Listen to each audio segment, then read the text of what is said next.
Nesse vídeo eu vou tratar com vocês a respeito do seguinte tema: da crise de crédito que podemos experimentar ou já estamos experimentando no país e o que afinal está acontecendo e se o C6 Bank é o próximo banco a quebrar, já que tivemos dois casos recentes, o da BRK Financeira e da Porto Credit. Então vem comigo. E antes de tratar especificadamente a respeito do C6 Bank, que já conta com mais de 20 milhões de clientes na sua base de clientes, é importante tratar do cenário do crédito hoje aqui no país, que tem impacto direto nessas instituições financeiras e no mercado como um todo, em especial também no varejo. Sob o risco de crise de crédito aqui no país, nós sabemos os motivos.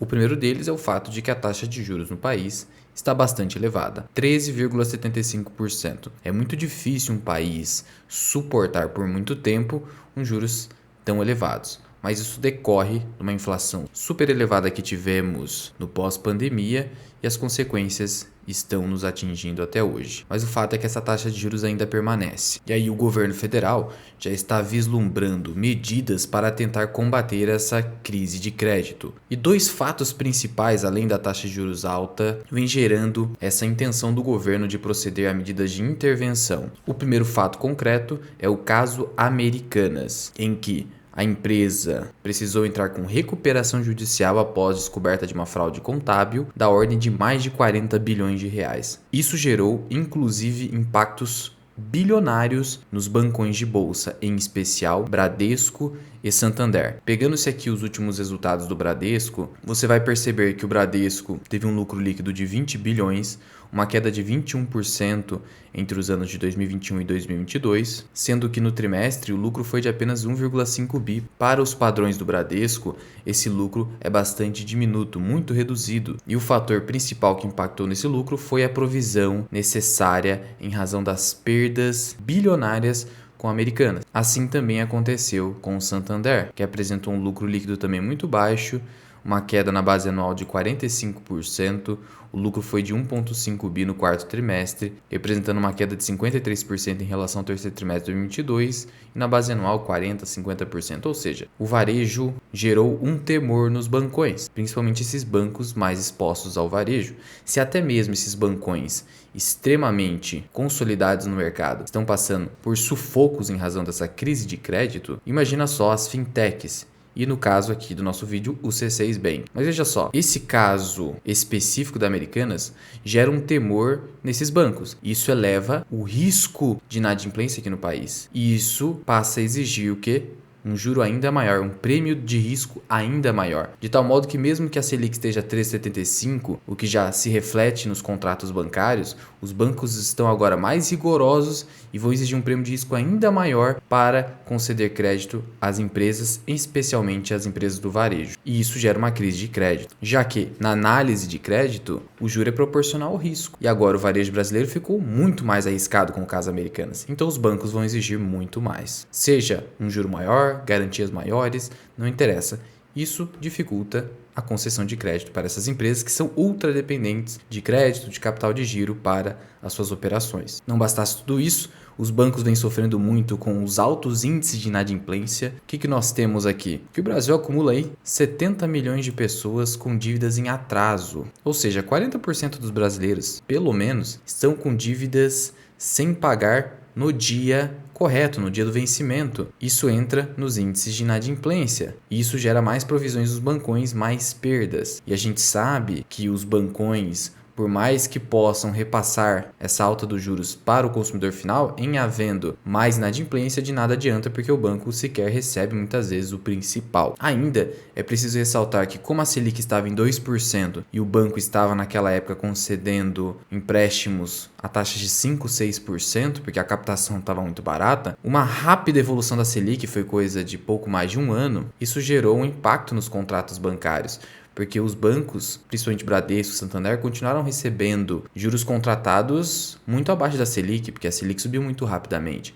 E só os novos contratos agora estão com a margem financeira adequada. Isso também impactou muito, especialmente Bradesco e Santander. Não bastasse tudo isso, o juro do rotativo do cartão de crédito subiu a uma taxa de 411,5% ao ano, segundo dados do Banco Central. Isso aqui é bem preocupante. No parcelado, essa taxa subiu aí para 182% ao ano. Só para você ter uma ideia de quanto isso é desastroso e como não dá para competir com dívidas, principalmente no país marcado por um cenário de juros altos no geral, porque somos um país emergente repleto de inflação. Olha aqui o que seria uma taxa de 180% ao ano de juros. Chega a ser risível fazer essa conta, mas veja o impacto disso em apenas 5 anos, que seria ali o prazo que um banco pode cobrar uma dívida segundo o Código de Defesa do Consumidor. Então veja só, eu vou colocar aqui R$1.000. Não vou colocar nenhum aporte mensal aqui. Vamos considerar aqui que você tem uma dívida no rotativo parcelado de R$1.000. E vou colocar aqui então 5 anos e vamos fazer esse cálculo. Esse número aqui, embora seja absurdo, é pura matemática, juros compostos na veia. Em 5 anos, R$1.000, esse valor relativamente pequeno, inferior a um salário mínimo atual, teria se tornado R$172.000. Agora você imagina uma dívida superior, pessoas que gastam bem mais no cartão de crédito. Por exemplo, uma pessoa ali que tem uma dívida de R$10.000. Em 5 anos, essa pessoa está completamente ferrada. Simplesmente R$1.700.000 a título de dívida. Então fica tudo muito claro que temos alta inadimplência, juros elevados, bancos com medo, instituições financeiras sendo liquidadas. Ora, como eu antecipei para vocês no vídeo, tivemos o caso da Portocred e o caso da BRK Financeira, que tiveram a sua liquidação extrajudicial decretada pelo Banco Central do Brasil. Quando isso ocorre, o Banco Central nomeia um interventor que vai promover ali a liquidação do banco, ou seja, é como se fosse a falência. É que os bancos e instituições financeiras não entram na lei de falências e recuperação judicial, eles seguem um regime próprio, mas seria algo equiparado. E aí as pessoas, os credores, estão precisando recorrer ao FGC dentro daqueles depósitos elegíveis para o FGC. E aí se estima algo em torno de R$2,5 bilhões em restituições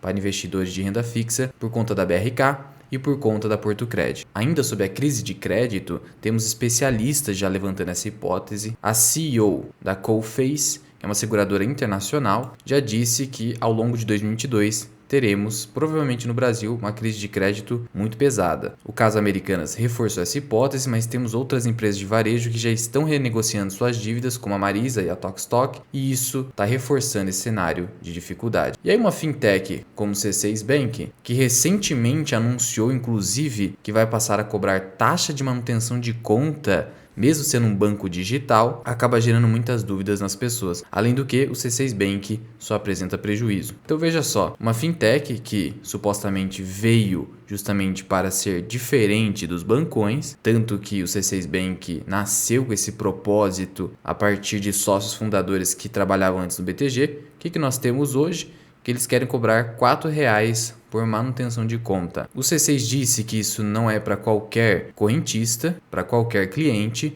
somente aqueles que não detêm um relacionamento muito ativo com o C6 Bank e que os seguintes clientes estariam isentos dessa taxa. Clientes que possuem um gasto a partir de R$500 no débito por mês, investimentos a partir de R$1.000 pelo C6 Invest, porque ela também tem conta global, conta de investimentos, ou então a contratação de qualquer plano acelerador dos pontos ali do C6 Atomos, que você vai acumulando pontos para obter alguns descontos na loja do C6. Ou até mesmo o seguro do C6 Bank, ou seja, utilize os nossos serviços, do contrário você vai pagar taxa de manutenção. Então acaba sendo algo muito próximo dos bancões. E isso parece ser uma medida desesperada, porque o banco cresceu bastante, já está aí com 20 milhões de clientes, mas como está tendo dificuldade de rentabilizar a sua base, precisa realizar medidas alternativas, principalmente hoje com um risco de crédito muito superior do que com uma Selic a 2%, para continuar de pé. Primeiro, vamos aqui, de uma forma objetiva, avaliar a qualidade do C6 Bank como instituição financeira perante seus clientes, que isso é muito importante para a perenidade, ainda mais um setor hoje bastante competitivo como é o setor de fintechs. Eu gosto de olhar no primeiro momento o site Reclame Aqui, que é o maior do país nesse sentido. E veja que, no quesito atendimento a clientes, o C6 Bank é meramente regular. E isso aqui é uma nota muito baixa. Significa que o C6 Bank não atende satisfatoriamente, ou no mínimo, não atende com um diferencial para outras fintechs os seus clientes. Então isso aqui já me coloca um ponto de dúvida ao utilizar os serviços dessa instituição. Não bastasse isso, eu pessoalmente estava utilizando até um tempo atrás o cartão de crédito do C6 Bank. E a minha experiência foi muito ruim. Por quê? Porque em diversas oportunidades houve a clonagem desse cartão. E eu tenho várias contas em bancos digitais e utilizo vários bancos digitais. No entanto, somente o cartão do C6 Bank, dentre outros cartões de crédito que eu possuo, sofreu com clonagens sucessivas praticamente.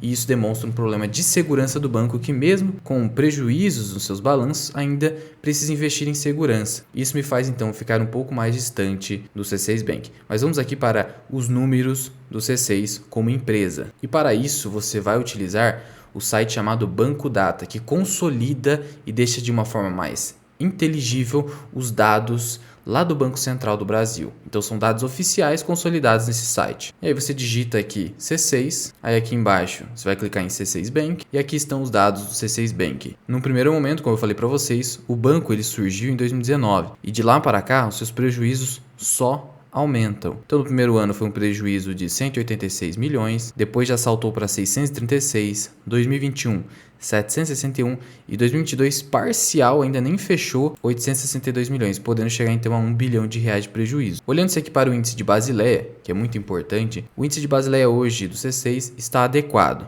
Por quê? O índice de Basileia mínimo é de 11%, aqui está em 17%. Portanto, nesse ponto, o banco está com a saúde financeira no momento adequada nesse quesito, nesse indicador. E nós sabemos que esse é um indicador importante porque ele mede o nível de alavancagem financeira de uma instituição financeira, ou seja, qual é a relação entre o capital próprio e o capital de terceiros. Beleza? Nesse ponto, o banco, ponto positivo. O índice de mobilização também está bom, você pode ver que está aqui no verdinho. E veja só que a evolução desses dados do C6 Bank de 2020 para cá. E aí então o que nós temos aqui no caso C6 historicamente? Em setembro de 2020, uma Basileia de 10,7. A Basileia estava abaixo do mínimo de 11, então já estava com problema. Aí evoluiu no mesmo ano, voltando aqui para níveis muito baixos em junho de 2021, foi evoluindo, ficou num cenário aqui bem ruim em março de 2022 e voltou agora para uma Basileia adequada. Então, no primeiro momento você percebe que há uma volatilidade muito grande da Basileia.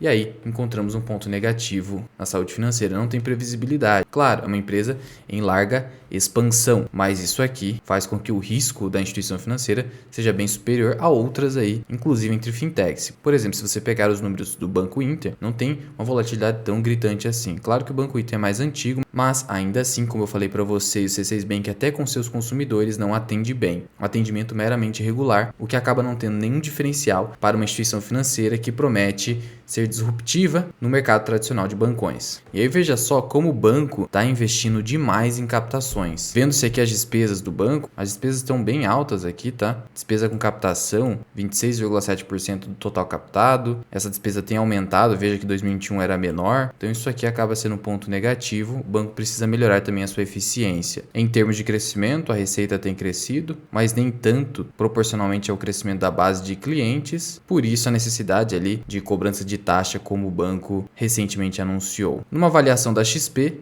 temos aí que o C6 Bank, como destaques positivos, tem o crescimento acelerado em consignado, amplo portfólio de serviços, tem muitos serviços no C6 Bank, gestão experiente, inclusive com o recente ingresso do JP Morgan, que também foi destacado aqui pela XP. Mas, nos pontos negativos, rentabilidade baixa, a rentabilidade ainda é muito baixa, necessidade de novos aportes para sustentar todo esse crescimento acelerado, uma concorrência acirrada já hoje entre fintechs, não só entre fintechs, corretoras, empresas que têm conta global, por exemplo, e aqui número de reclamações no Bacen devido ao rápido crescimento em consignado. Então tem aumentado aí o número de reclamações no Bacen também. E falando aqui do JP Morgan, que é um ponto relevante porque você pode pensar, Lu, você acha que o JP Morgan, uma instituição financeira tão grande assim, tão consolidada, cometeria o erro de investir num banco que não tem um potencial de ser sólido no longo prazo? Veja só, você não pode ficar aí endeusando esses bancões dos Estados Unidos. Por quê? O JP Morgan foi um dos bancos mais impactados pela crise subprime. Inclusive, precisou fazer acordos bilionários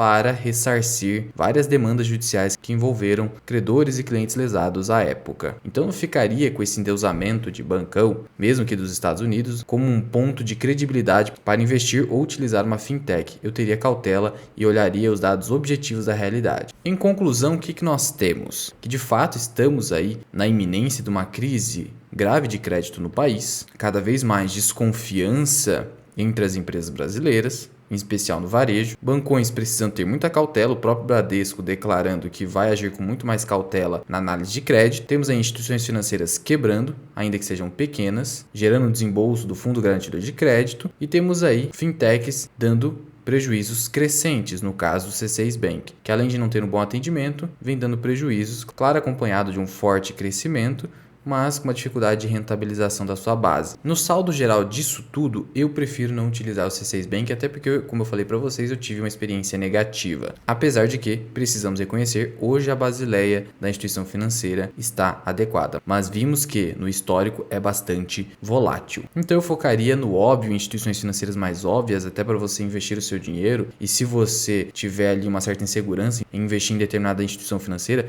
fique numa instituição mais consolidada, até mais tradicional, se for o caso, investir em CDB, investir em outros títulos de renda fixa. Afinal, você já investe em renda fixa para quê? Para não correr grandes riscos. Você é um investidor conservador. E aí você vai investir em instituições financeiras mais arriscadas? Não vejo sentido nisso, então é melhor você ir para a renda variável. E mesmo para aqueles que gostam do C6, o melhor a se fazer é diversificar até mesmo entre bancos. Eu tenho um CDB no C6 ali, tenho 20 mil reais ali, 30 mil reais, 50 mil reais. Pega uma parte desse CDB, claro, desde que seja liquidez diária, invista em CDB de outro banco, assim você diversifica o risco até mesmo entre instituições financeiras emissoras do título de crédito. Mas já vai deixando aqui nos comentários qual a sua opinião a respeito dessa crise de crédito no país e do C6 Bank. Muito obrigado por ter ficado comigo até aqui. Eu sou o Luan, que é o canal Mirai Investing. Até o próximo vídeo. Fui!